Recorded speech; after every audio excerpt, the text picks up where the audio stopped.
Thanks, Chair. Minister, the report which your department has had now for almost a year concluded by saying and talking about the children who died. It talked about children who had never had a name, a birth certificate, a death certificate or a baptism.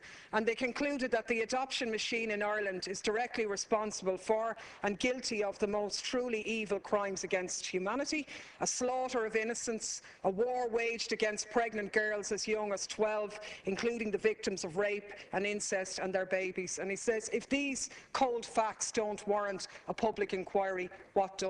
Now, your department didn't carry out a public inquiry. I've raised this issue many times here, and nobody really wanted to know about them when the facts were known and made available. Now, if we're serious that we're learning the lesson, then that wrong has to be acknowledged first out. And the Irish state was quite happy to banish pregnant girls who had the cheek to get pregnant outside marriage and their babies and just disappear them.